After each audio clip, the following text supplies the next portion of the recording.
দেখবি গায় তোদের এই সোনার নদী গায়, তোদের এই সোনার নদী গায়, তোদের এই সোনার নদী গায়ে। এই মহাজন পদ যার লেখা তিনি অন্য কেউ নয়, মালদা জেলা রামকেলি নিবাসী দাস বিশ্বরূপে কয়। হ্যাঁ, এটা বিশ্বরূপ দাস ঠাকুর মশাইয়ের পদ। এই বিশ্বরূপ দাস ভগবান মানতেন না, মানে তোমার গৌর কি আছে নাকি? আর যেই বলেছে ভগবান আছে কিনা, এই কথা বলা মাত্র নিজের স্ত্রী বলছে, শোনো, যদি গৌর সত্যি সত্যি থেকে থাকে, কালকে সকালে আমাদের বাড়ির সামনে যে পুকুরটা আছে না, পুকুরের জলটা চিনির মতো মিষ্টি হয়ে যায়। পরের দিন সকালবেলায় বিশ্বরূপ দাস গিয়ে সেই পুকুরের জল যখন মুখে নিয়েছেন, দেখছেন সত্যি সত্যি মিষ্টি হয়ে গেছে। সেই পুকুরের পাড়ে বসেই লিখলেন, দাস বিশ্বরূপে কয়, এমন হয় কি নয় আর হয়। দাস বিশ্বরূপী কয়, এমন হয় কি না হয়। ওগো সময় বুঝে ওই চরণ তলে সব সঁপে দিতে হয়। অবসময় ওই চরণ তলে সব সঁপে দিতে হয়। রাধার প্রেমের নাগর, রসের সাগর, প্রেম বিলাতে নদী যায়, নদী যায়। তোদের এই সোনার নদী গায়, তাই গৌর হরি বল। এসেছে ব্রজের বাঁকা, এসেছে হ্যাঁ গৌর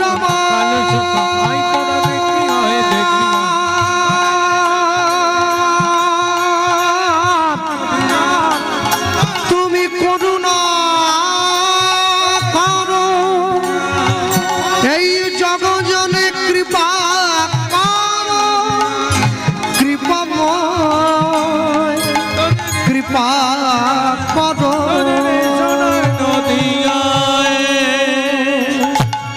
আমি তোমার হলাম, আমি তোমার হলাম, আমি তোমার হলাম, আমি তোমার হলাম, আমি তোমার হলাম, আমি তোমার হলাম।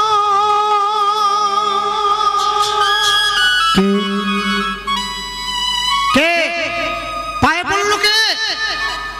হরিদাস ঠাকুর পায়ের দিকে তাকিয়ে দেখছে ছোট একটা ছেলে চরণটা জড়িয়ে ধরে বলছে, আমি তোমার হলাম। ঠাকুর, আমার নাম রঘুনাথ। এ কি, কে তুমি? আমি হিরণ্য গোবর্ধন দাসের একমাত্র উত্তর। ও, তুমি সেই জমিদারের ছেলে, আমাকে তোমার কথা বলেছিল তোমার গুরুদেব, তুমি আমার পায়ে পড়লে বাবা। হ্যাঁ ঠাকুর, আজ থেকে আমি তোমার হয়ে গেলাম। না না, আমার হয়ে গেলাম বললেই কি হয় ঠাকুর? আমি তো আমার নামটা বললাম, তুমি তো তোমার নামটা বললে না। ওরে পাগল, আমার নাম হরিদাস। বাহ, এই জগতে সবাই মায়ার দাস, গাড়ি বাড়ির দাস, বিষয় সম্পত্তির দাস, ছেলে মেয়ের দাস, স্ত্রী পুত্রের দাস, তুমি কিনা হরির দাস। আমার বড় ভালো লেগেছে তোমায়, জানো, যাকে দেখিলে মুখে আসে কৃষ্ণ নাম, জানিবে সেই বৈষ্ণব, তাকে করিবে প্রণাম। কিবা বিপ্র কিবা নেশি শূদ্র কেন নয়, যেই কৃষ্ণ তত্ত্ববেত্তা সেই গুরু হয়। চরণটা জড়িয়ে ধরেছে। ঠাকুর, আমাকে তোমার সঙ্গে নিয়ে চলো না। রঘুনাথ, তুমি তো জমিদারের ছেলে, গাড়ি বাড়ি বিষয় সম্পত্তি সুখ বিলাস বৈভব ত্যাগ করে তুমি আমার মতো ভিখিরি ফকিরের সঙ্গে দিন কাটাবে। রঘুনাথ, তোমার কষ্ট হবে বাবা। না ঠাকুর, আমি আবেগ দিয়ে বলি নাই, আমি বিবেক দিয়ে বলেছি। বেশ, একদিনের জন্য যদি আমি গৌরকে ভালোবেসে থাকি, একদিনের জন্য যদি গৌরকে আপন করে থাকি, আমি হরিদাস তোমার মাথায় হাত দিয়ে আশীর্বাদ করলাম। জীবনের সঠিক লগ্নে আমার গৌর তোমায় কৃপা করে তার নিজের চরণ তলে জায়গা দিয়ে দেবে। হরিদাস কৃপা কইলা রঘুনাথের উপরে, রঘুনাথের উপরে, সেই কৃপার কারণ হইল, কারণ হইল চৈতন্য চরণ পাইবারে, চৈতন্য চরণ পাইবারে। যার সৎ গুণে গোসাই রঘুনাথ দাস রঘুনাথ চৈতন্যে জন্মাইল ভক্তি জন্মাইল ভক্তি জন্মাইল বিশ্বাস জন্মাইল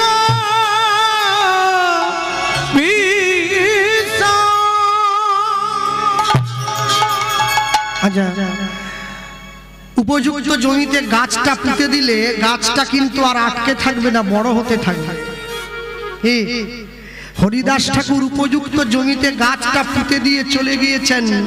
মহন্তের স্বভাব হয় তরিতে পামর, নিজ কার্য নাই তবু জান তার ঘর। যেই আশীর্বাদ করে দিয়ে চলে গেছে, রঘুনাথের অন্তরে গৌরের জন্য প্রেম একটু একটু করে বাড়ছে। যতদিন যায় রাত যায়, শুধু গৌর গৌর গৌর গৌর বলে বলে রঘুনাথের অন্তরে গৌরের জন্য শূন্য হতে লাগলো অন্তর। কখন যাব, কিভাবে যাব, কেমন করে তার চরণে যাব। বিদ্যা শিক্ষা সমাপন করে রঘুনাথ দাস নিজের গৃহে ফিরে এসেছে। বাবা জ্যাঠা দেখছে আমাদের ছেলেটা এত চঞ্চল ছিল, এত শান্ত হয়ে গেল কি করে। রঘুনাথ কি হয়েছে তোমার, কাছে ডেকে জিজ্ঞাসা করছে। ও রঘুনাথ, আমাকে বলো, আমি তোমার বাবা, আমি তোমার জ্যাঠা, আমাদের বলো না কি হয়েছে তোমার, বলো না। বাবা বাবা আমি আমি আমি গৌর চরণে যাব। চমকে উঠল।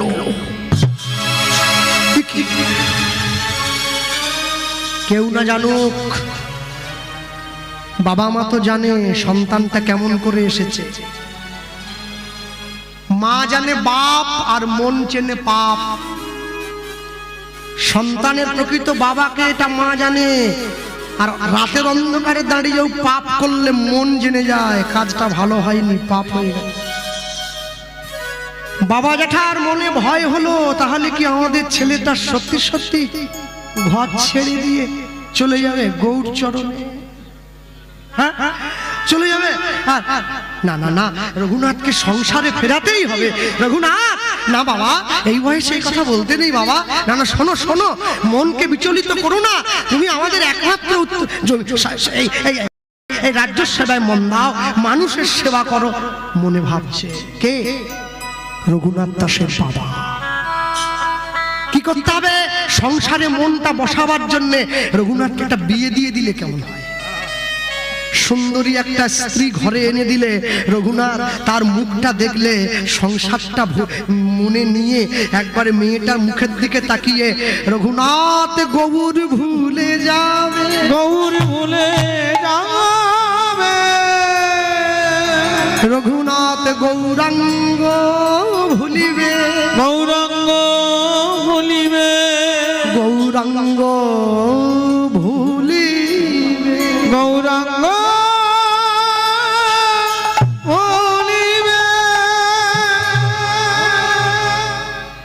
বঙ্কিমচন্দ্র চট্টোপাধ্যায় কপালকুণ্ডলা উপন্যাসে লিখেছিলেন, আমি তোমার সঙ্গ না ছাড়িলে তুমি আমার সঙ্গ ছাড়িবে কি প্রকারে।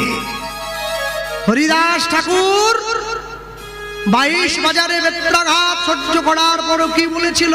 হুজুর, আমি নাম ছেড়ে দিলেও নাম আমাকে ছাড়ে না। তুমি গৌরকে ছেড়ে দিলেও একবার চেষ্টা করে দেখো তো গৌর তোমায় ছাড়ে কিনা। হ্যাঁ, রঘুনাথের মনে বড় দুঃখ। বাবা জ্যাঠা দুঃখ ভোলাবার জন্য পাত্রীর সন্ধান করছে। উপযুক্ত পাত্রী কোথায় পাওয়া যায়? যাকে তাকে তো রঘুনাথের বৌমা করে আনা যাবে না।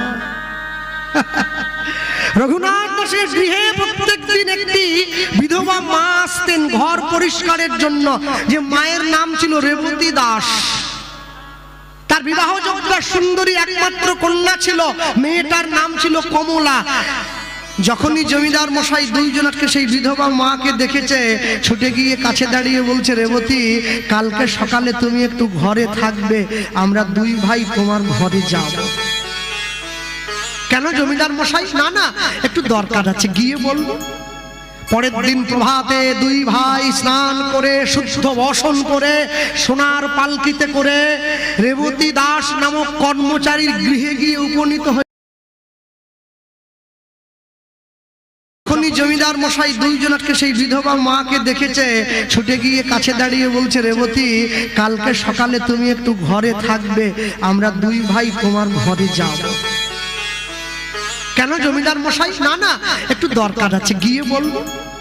পরের দিন প্রভাতে দুই ভাই স্নান করে শুদ্ধ বসন করে সোনার পালকিতে করে রেবতী দাস নামক কর্মচারীর গৃহে গিয়ে উপনীত হয়েছে।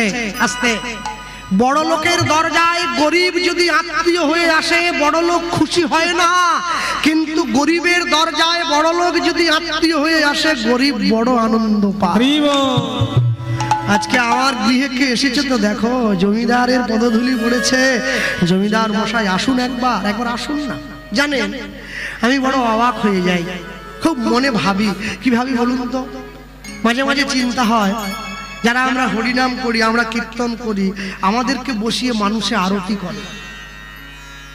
কীর্তনিয়াকে আরতি করছে, কীর্তনিয়া আরতি নিচ্ছে, এর ভয় নেই এতটুকু?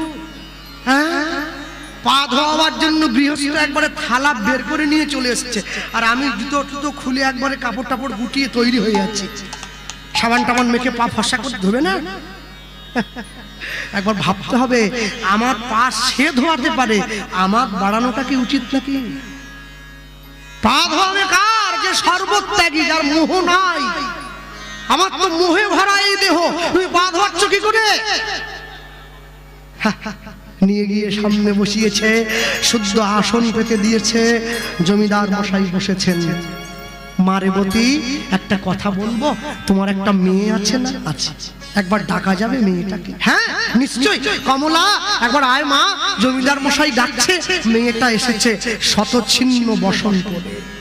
হ্যাঁ, আর যেই শতছিন্ন বসন করে মেয়েটা এসেছে, জমিদার মশাই সামনে দাঁড়িয়ে, আহা অপূর্ব, এই মেয়েটাকেই তো দরকার। আমাদের সংসারে আমাদের সন্তানের পুত্রবধূ করে নিয়ে যাব, একে আমরা যা বলবো এ তাই শুনবে।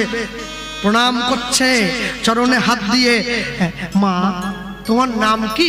আমার নাম কমলা। একটা কথা বলবো, রাখবে? হ্যাঁ। তোমার জীবনে অনেক কষ্ট জানো মা, ঘর মুছতে হয়, বাসন ধুতে হয়, রান্না করতে হয়, একটা জিনিস ভিক্ষে চাইছি, দেবে? আগে জমিদার মশাই, আপনারা আমার পিতৃতুল্য, বলুন না কি দেব? যাবে আমাদের ঘরে, আমাদের সংসারে, রঘুনাথের স্ত্রী হয়ে, আমাদের কুলবধূ হয়ে, আমাদের সংসারের লক্ষ্মী হয়ে। যেই কথা বলেছে, মেয়েটার চোখে জল এসে গিয়েছে। এ কি বলছে? আমি অভাগিনী, কাঙালিনী, দরিদ্র, হঠ দরিদ্রা, শতছিন্ন বসন, আপনার পরিবার থেকে অর্থ এলে আমার দিন চলে, আর আমি আপনার ছেলে। হ্যাঁ মা, আমরা দুই ভাই তোমার কাছে ভিক্ষা চাইছি, মৃত্যু পথযাত্রী দুইজন, তুমি ফিরিয়ে দিও না মা। মেয়েটা মনে মনে ভাবছে, রঘুনাথের মতো গৌর ভক্ত পণ্ডিতকে যদি আমি নিজের জীবনে পাই, আমার নারী জনমটা ধন্য হয়ে যাবে। জমিদার মশাই, আমি যাব, কথা দাও, কথা দাও। হ্যাঁ, আমি কথা দিচ্ছি, আমি যাব। দাঁড়াও, একটা শর্ত আছে মা। কি শর্ত বলুন না? আমাকে কাজ করতে হবে তো? আমি সব কাজ পারি, আমি সব পারি। না না মা, তোমাকে কোনো কাজ করতে হবে না। তুমি শুধু তোমার রূপ দিয়ে, তোমার দেহ দিয়ে, তোমার যৌবন দিয়ে, তোমার মোহ মায়া দিয়ে তুমি আমাদের ছেলেটাকে ভুলিয়ে রাখবে। রঘুনাথ যেন কখনো ঠাকুর ঘরে না যায়। অসম্ভব! আপনি কি বলছেন? ছুটে গিয়ে জমিদারের চরণটা জড়িয়ে ধরলো। কি বলছেন? না না না, আপনি যদি আমাদের বলতেন রঘুনাথ নেশা করে, ওকে ছাড়িয়ে দাও। আপনি যদি বলতেন রঘুনাথ সৎসঙ্গ করে, ছাড়িয়ে দাও, আমি ছাড়িয়ে দিতাম। রঘুনাথ গৌরের নাম করে।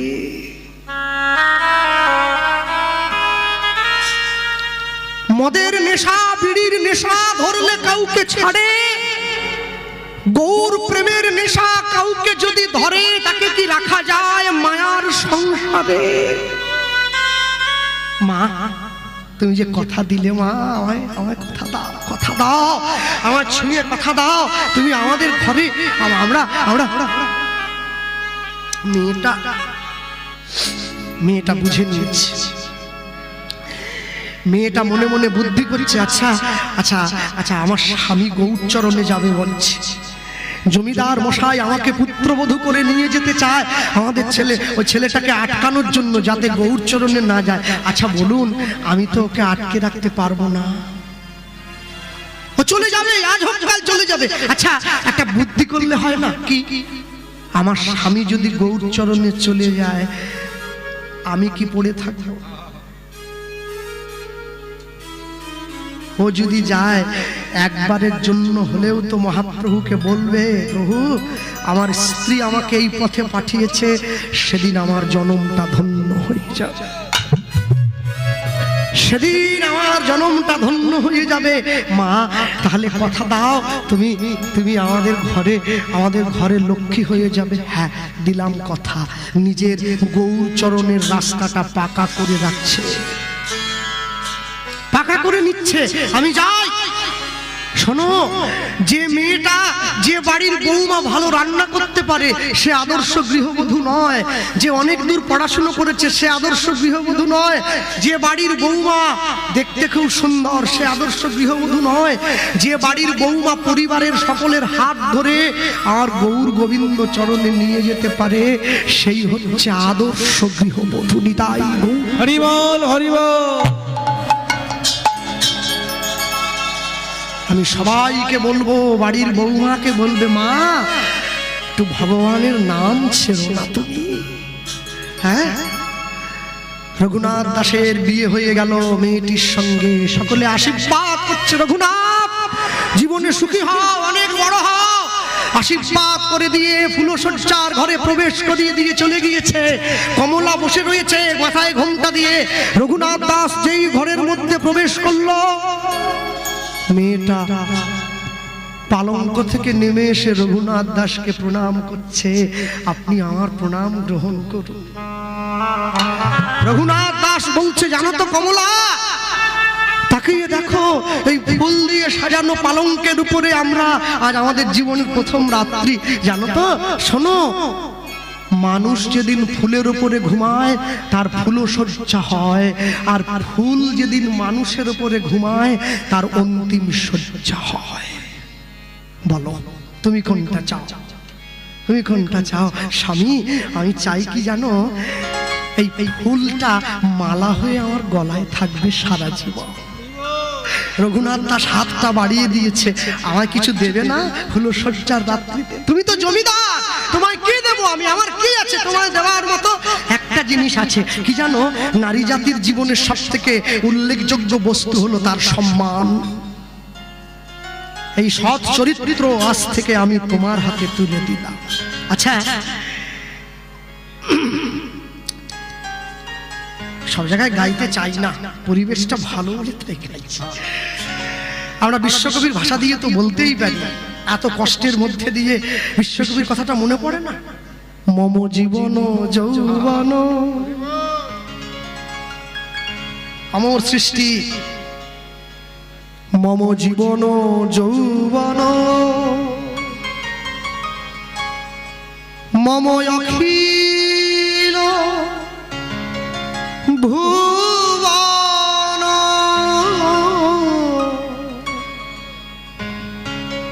মম জীবন যৌবন, মম অখিল ভুবন, তুমি ভরিবে সৌরভে নিশীথি নিশম, তুমি রবে নীরবে হৃদয়ে মম, তুমি রবে নীরবে। আমার হৃদয় মাঝে তুমি থাকবে সারা জীবন, আর আমি কিচ্ছু চাই না তোমার কাছে, তুমি কিচ্ছু চাই না। আর আমি শুধু চাই যেই রঘুনাথ দাস হাতটা বাড়িয়ে দিয়েছে, রঘুনাথ দাস বলছে আমি তোমার কাছে আরেকটা জিনিস চাইবো, দেবে? কি জিনিস? তোমার সম্মান রক্ষা যেমন আমি করব, আমাকেও তো উচিত তোমার কিছু দেওয়া। বলো না, কি কি দেবে তুমি স্বামী? কি আমাকে সোনা দানা পরব? আমার যেখানে যা সাজে গৌর বড় করি ধার রাখিব হিয়ার মাঝে। আহা, গৌরঙ্গে ভূষণ পূর্ব যেখানে যা সাজে গোড়ায়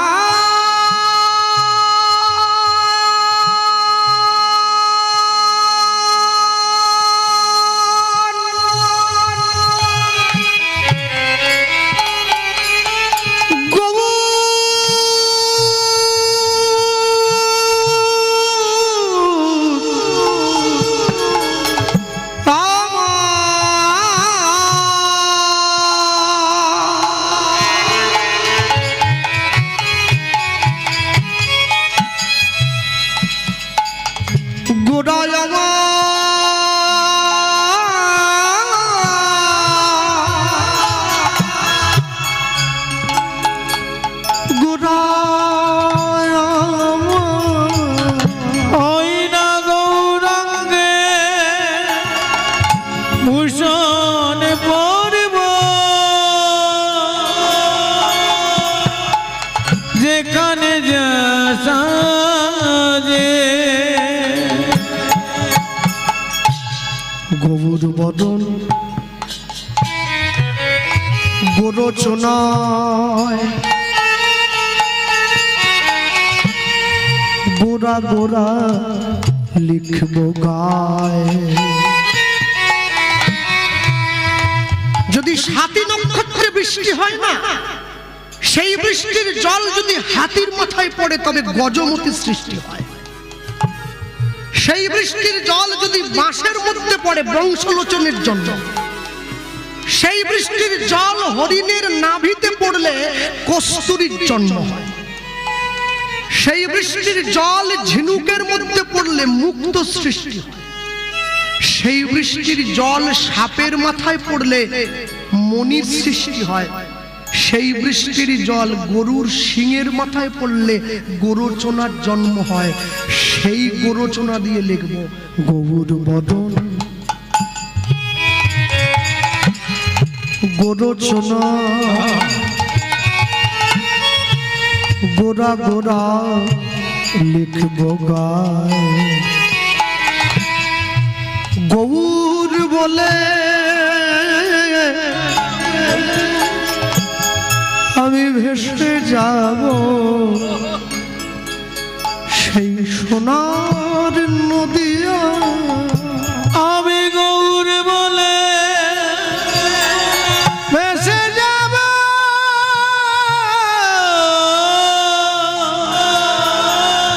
সেই সোনার নদিয়ায়। আমি কাঁদি বয়া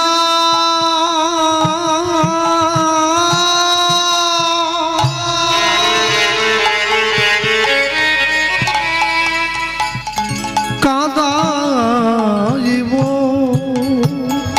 আমি কাঁদিব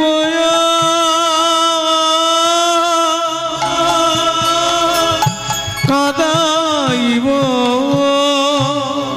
জীবের হাতে ধরে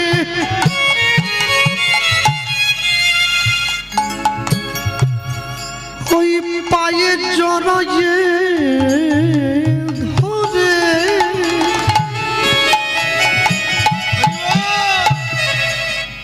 কাঁদিব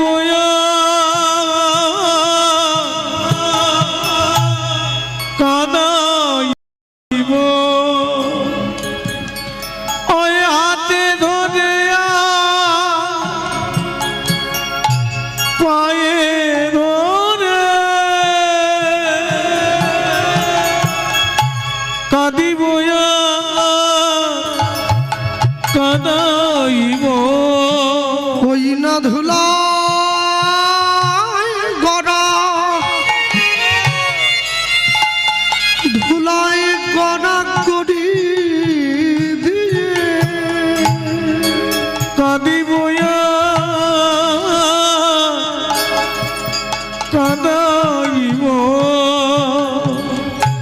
100 কোটি টাকার মালিকের ছেলে গৌর চরণে যাওয়ার জন্য কাঁদে, আর তোমরা হরিনামের আসনে বসে বসে গল্প করো। তোমাদের ভয় নেই, তোমাদের লজ্জা নেই। একটা একটা করে দিন পার হয়ে চলে যাচ্ছে, মৃত্যুর দিকে এগিয়ে যাচ্ছে এক পা করে। এখনো সময় আছে। তার চরণটা জড়িয়ে ধরে প্রাণ ভরে কাঁদবে। ওগো হা গৌর নিতাই গৌর হরি বল।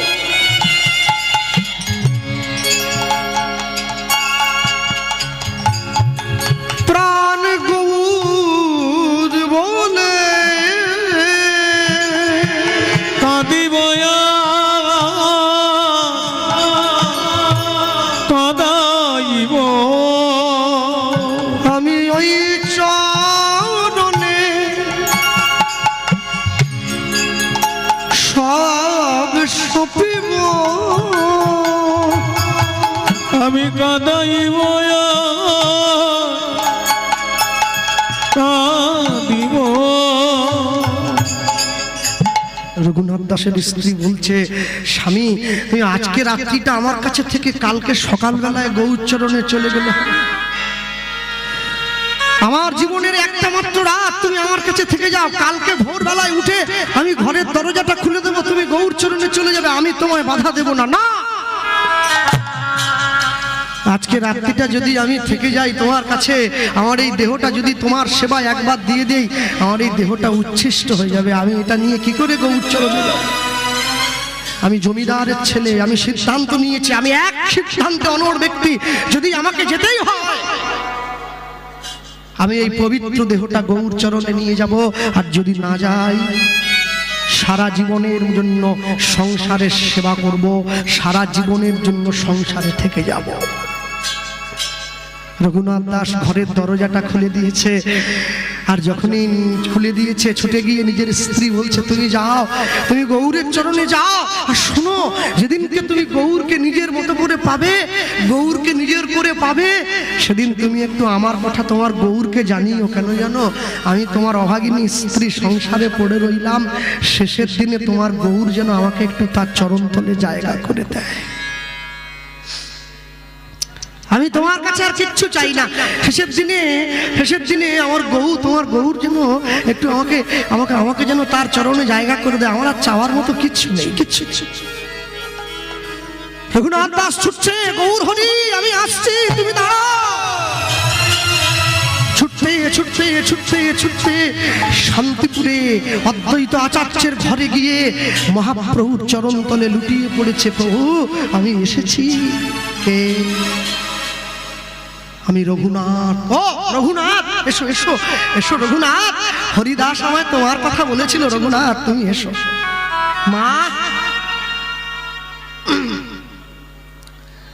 যারা বসে আছেন এখানে কথা বলছেন,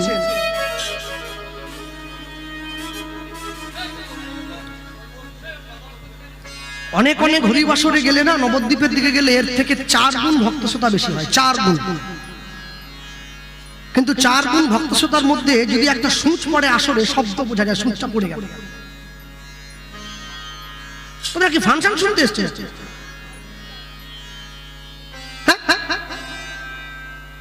এতে নিজেদের নিষ্ঠাটা ভঙ্গ হয়ে যায়, বোঝো না? এ কি 10 জন অভিনয় করছে নাকি? নায়ক, নায়িকা, বিবেক, ভিলেন সব আছে নাকি? এক এক করে আসবে। হরিনামের ভাষায় কথা বলছো, নামের প্রতি রুচি নিয়ে আসো। রুচি রুচি রুচি আনো।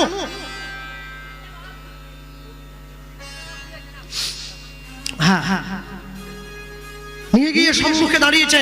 আর যেই নিয়ে গিয়ে সম্মুখে দাঁড়ালো, মহাপ্রভু রঘুনাথ দাসকে জড়িয়ে ধরে বুকে জড়িয়ে ধরলেন। রঘুনাথ শোনো, হরিদাস আমায় তোমার কথা বলেছে, কিন্তু আমি তোমাকে এখনই আমার কাছে নেব না, আরেকটু সময় দাও, আরেকটু সময় দাও। কেন বহু এখন নেবে না কেন? ওগো আখ গাছটা যখন কচি থাকে চিবুলে আখের মিষ্টি স্বাদটা পাওয়া যায় না, একটু পোক্ত হতে দাও, একটু মিষ্টিটা বসতে দাও, কি তবে তো তোমায় আমি আমার কাছে নেবো। হ্যাঁ আর শোনো, তুমি সংসারে